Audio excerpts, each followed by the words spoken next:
दुनिया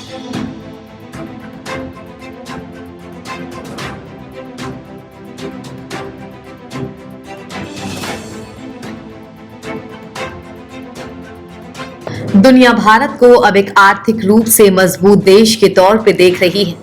वहीं आरबीआई ने भी कहा है कि भारत एक आर्थिक सुपर पावर बनने की तरफ अग्रसर है। आरबीआई ने ये बात अपनी मासिक रिपोर्ट में कही है। वहीं दुनिया की दो दिग्गज आर्थिक शोध और बाजार पर नजर रखने वाली एजेंसियां स्टैंडर्ड एंड पुअर्स यानी कि S&P और मोर्गन स्टैनली ने यही बात कहकर भारत की आर्थिक क्षमताओं पर विश्व प्रमुख देशों के बढ़ते भरोसे को सामने ला दिया है।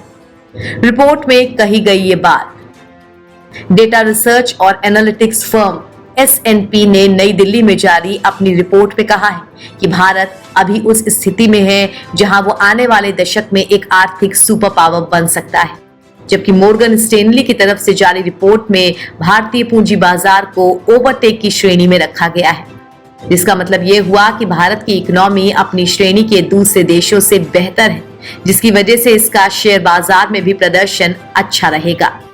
इसी रिपोर्ट में चीन का दर्जा घटा दिया गया है। इन दोनों अंतर्राष्ट्रीय एजेंसियों की रिपोर्ट को अगर सांकेतिक माना जाए तो इसका असर आने वाले दिनों में S&P, मूडीज जैसी एजेंसियों को भी भारत की रेटिंग में सुधार करना पड़ सकता है। 2023-24 में इकोनॉमी को तेजी से बढ़ाएगा भारत। आरबीआई और S&P की रिपोर्ट के पहले विश्व बैंक, ADB और दूसरे कई निजी वैश्विक एजेंसियों की रिपोर्ट में इस बात का जिक्र किया गया है कि भारत वर्ष 2023-24 और इसके बाद दुनिया की सबसे तेजी से बढ़ती हुई इकोनॉमी बना रहेगा।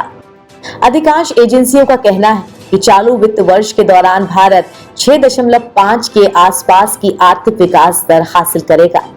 आरबीआई की तरफ से हाल ही में जारी एक रिपोर्ट में कहा गया है कि अगर भारत अगले 25 वर्षों तक 7% की आर्थिक विकास दर लगातार हासिल करे तो ये वर्ष 2047 तक विकसित राष्ट्रों की श्रेणी में शामिल हो सकता है।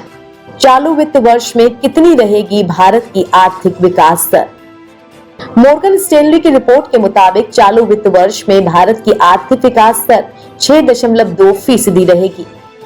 S&P की नई look forward India's movement report में भारत को दुनिया का सबसे गतिमान और तेजी से बदलती हुई इकोनॉमी के तौर पर चिन्हित किया गया है।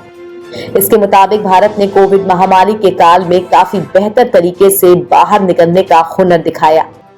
वर्ष 2024 से वर्ष 2031 के बीच भारत की औसत आर्थिक विकास दर 6.7% रहेगी और इसकी वजह से भारत वर्ष मौजूदा 3.4 अरब डॉलर से बढ़कर 6.7 अरब डॉलर की इकोनॉमी बन जाएगा। साथ ही प्रति व्यक्ति आय भी $4,500 प्रति व्यक्ति हो जाएगी।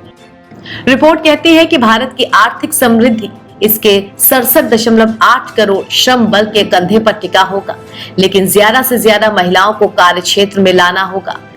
वर्ष 2022 का आंकड़ा बताता है कि भारत की सिर्फ 24% महिलाएं ही काम करती हैं। दूसरी बात मैन्युफैक्चरिंग को ज्यादा बढ़ावा देने पर है। ऊर्जा के बारे में बताया गया है कि वर्ष 2050 तक भारत की ऊर्जा की मांग दोगुनी हो जाएगी। इसके लिए भारत को अपने पारंपरिक और गैर पारंपरिक ऊर्जा क्षेत्रों के बीच बेहतर तालमेल बैठाना होगा। अगर आपको हमारा ये वीडियो पसंद आया हो तो इसे लाइक, शेयर और चैनल को सब्सक्राइब जरूर करें।